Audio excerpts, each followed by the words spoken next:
Hi Tigers, it's Molly again. It's my day to read you a story, so I wanted to read you The Sneetches by Dr. Seuss.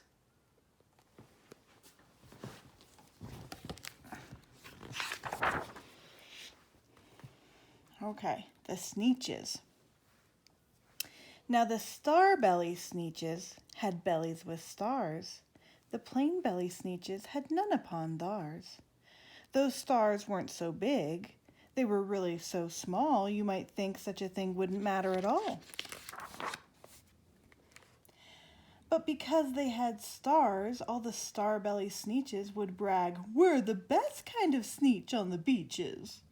With their snoots in the air, they would sniff and they'd snort. "We'll have nothing to do with the plain-belly sort." And whenever they met some, when they were out walking, they'd hike right on past them without even talking. When the star-bellied children went out to play ball, could a plain belly get in the game? Not at all. You could play if your bellies had stars. You only could play if your bellies had stars, and the plain-bellied children had none upon theirs. When the star-belly Sneetches had frankfurter roasts, or picnics, or parties, or marshmallow toasts, they never invited the plain-belly Sneetches. They left them out cold in the dark of the beaches. They kept them away, never let them come near. And that's how they treated them year after year.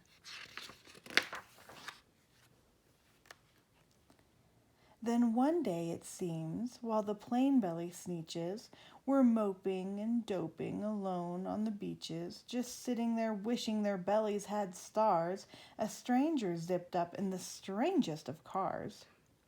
"My friends," he announced in a voice clear and keen, "my name is Sylvester McMonkey McBean, and I've heard of your troubles.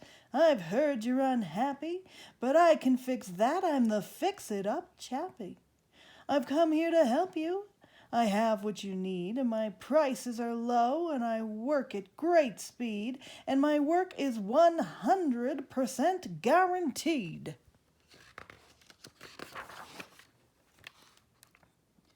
Then quickly Sylvester McMonkey McBean put together a very peculiar machine, and he said, "You want stars like a star-belly Sneetch? My friends, you can have them for $3 each.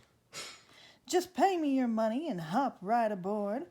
So they clambered inside, and the big machine roared, and it clunked, and it bonked, and it jerked, and it burked, and it bopped them out. But the thing really worked. When the plain-belly Sneetches popped out, they had stars. They actually did. They had stars upon theirs.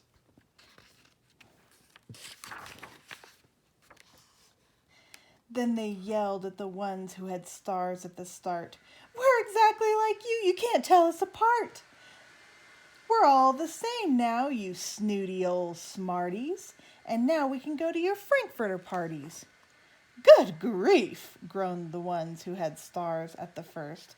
"We're still the best Sneetches, and they are the worst. But now, how in the world will we know?" They all frowned. "If which kind is what, or the other way round?" Then up came McBean with a very sly wink, and he said, "Things are not quite as bad as you think. So you don't know who's who, that is perfectly true. But come with me, friends, do you know what I'll do? I'll make you again the best Sneetches on beaches, and all it will cost you is $10 eaches."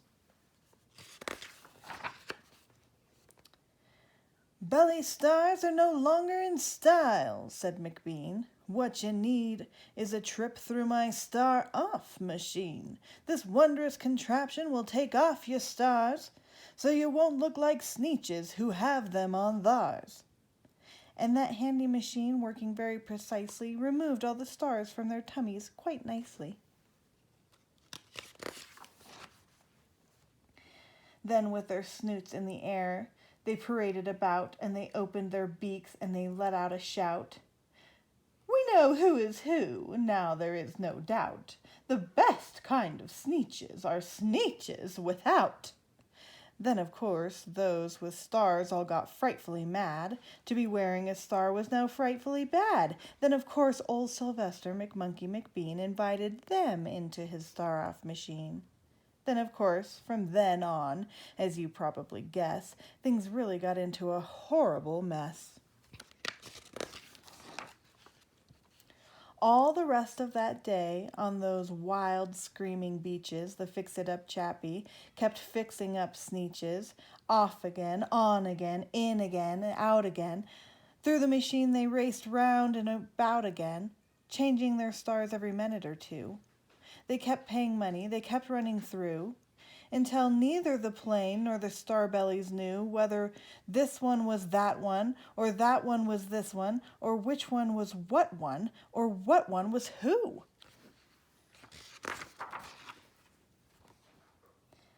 Then, when every last cent of their money was spent, the fix-it-up chappie packed up and he went, and he laughed as he drove in his car up the beach. They never will learn. No, you can't teach a Sneetch. But McBean was quite wrong. I'm quite happy to say that the Sneetches got really quite smart on that day. The day they decided that Sneetches are Sneetches and no kind of Sneetch is the best on the beaches. That day all the Sneetches forgot about stars and whether they had one or not upon theirs. The end. Bye, guys.